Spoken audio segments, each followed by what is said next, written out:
ভাবনার গভীরে ঘুরে ঘুরে রোদ্দুর ভিজে ভিজে বৃষ্টিতে, ভাবনার গভীরে ঘুরে ঘুরে রোদ্দুর ভিজে ভিজে বৃষ্টিতে, আমি যেন নাই নাই নাই হয়ে যাই, যেন নাই নাই নাই হয়ে যাই, আর নাই নাই নাই হয়ে যাই।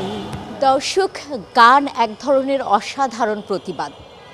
গানে গানে এই প্রতিবাদটি দীর্ঘ সময় করে এসছেন দেশের জনপ্রিয় সঙ্গীত শিল্পী কৃষ্ণকলি।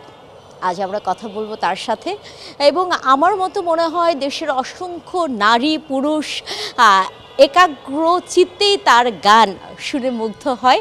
যে ভাষায় দীর্ঘ সময় প্রতিবাদ করছেন দেশের অন্যতম জনপ্রিয় সঙ্গীত শিল্পী কৃষ্ণকলি। আপনার গানে বারবার ফিরে আসে মাটি, মানুষ এবং প্রকৃতির কথা। সৃষ্টিশীলতার মাঝে প্রকৃতির এই অসাধারণ উপজীব্য আপনি কোথা থেকে ধারণ করেন? মাটি, মানুষ এবং প্রকৃতির ভিতরেই তো আমরা গড়ে উঠেছি, তাই না? সারা পৃথিবী মানে প্রকৃতি, আর সেখান থেকেই মানুষ। আর আমার কাছে মনে হচ্ছে যে যেহেতু প্রকৃতির এত বড় মানে কি বলা যায়, প্রকৃতির এরকম একটা নিঃস্বার্থ দান আমাদের প্রতি আছে, নিঃস্বার্থ আশীর্বাদ আমাদের উপরে আছে, অথচ আমরা তার প্রতি সদয় নই। তুমি একটা জিনিস খুব খেয়াল করে দেখো, প্রাণ প্রকৃতির কোনো প্রাণী মানুষ ছাড়া আর কোনো প্রাণী প্রকৃতিকে ধ্বংস করে না বা প্রকৃতির রুল ব্রেক করে না।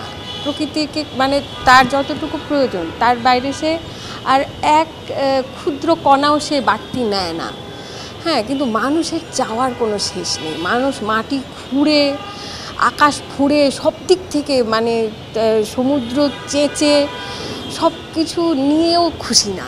হ্যাঁ, সে কারণে আমার কাছে বারবার বারবার আমার মনে হয়েছে যে আমি যেন সে দায়টা বারবার মনে রাখতে চাই। হ্যাঁ, সে কারণেই আমার মনে হয়েছে যে আমি ওই দায়ের সাথেই থাকি। শুদ্ধ সঙ্গীত, লোকগান এবং স্বাধীন ধারার সুর নিয়ে আপনি কাজ করেন। আপনার কাছে কি গান শুধুই সঙ্গীত, নাকি এখানে সামাজিক দায়বদ্ধতাও রয়েছে কিছু? নিঃসন্দেহে সঙ্গীত প্রথমত সঙ্গীত। সঙ্গীত একটি শিল্প মাধ্যম। শিল্পের অনেকগুলো মাধ্যম আছে, সাহিত্য, তারপর তোমার চারুকলা, হ্যাঁ মানে আমরা যেটাকে বলি ভিজুয়াল আর্ট, হ্যাঁ, তারপর চলচ্চিত্র, সঙ্গীত। এবং খুব একটু আগেও গল্প হচ্ছিল আমার ব্যান্ড মেম্বারদের সাথে যে সঙ্গীত হচ্ছে আমাদের চারপাশে যে পরিস্থিতি, সেই পরিস্থিতির ভেতর থেকেই কিন্তু জন্ম নেয় সঙ্গীত।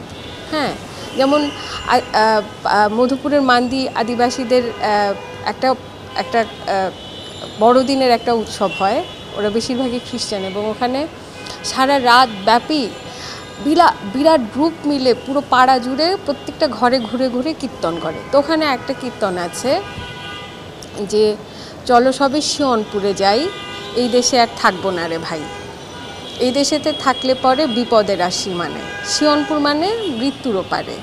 হ্যাঁ, চলো সবে শিয়নপুরে যাই, এই দেশের রাজা ভালো না, দেশের প্রজা ভালো না, যেমন রাজা তেমন প্রজা, বিচার ভালো না। এই গানটা কবে লেখা, কার লেখা সেটা কিন্তু ওরা কেউ জানে না। ওরা বংশ পর্যায়ে গেয়ে যাচ্ছে, বংশ পরিক্রমায় গেয়ে যাচ্ছে। এবং আমি এটা অনেকগুলো কীর্তন শুনেছি, তার মধ্যে এই কীর্তনটা আমাকে ভীষণ অ্যাটাক করেছে যে ভেবে দেখো, বাস্তবতা তার মানে চিরকালই এরকম, না হলে তো শান্তিতে থাকলে নিশ্চয়ই এই গান আসতো না। এবং কে লিখেছে, কে সুর করেছে তাও কেউ জানে না, আদিকাল থেকে। হ্যাঁ, তার মানে গান হচ্ছে মানুষের বাস্তবতার বহিঃপ্রকাশ। সাহিত্যের সমস্ত কিছুই তাই। এবং সাহিত্যে যখন সাহিত্য বলি মানে শিল্পকলায়, মানে কলায়, শিল্পে যখন তার বাস্তব অবস্থার বহিঃপ্রকাশ থাকে, তখন তার একটা কি বলা যায়, একটা ন্যায্যতার প্রশ্ন তৈরি হয়, সময়কে রিপ্রেজেন্ট করে। এবং সেই ন্যায্যতাটা কেন তৈরি হয়? কারণ সেইটার ভেতর থেকে মানুষ আসলে চিন্তা করতে শুরু করে, প্রশ্ন করতে শুরু করে। চিন্তা এবং প্রশ্ন, এই দুটোর ভেতর থেকেই তো আসলে মানুষ সমাধানের পথ খুঁজতে থাকে, তাই না?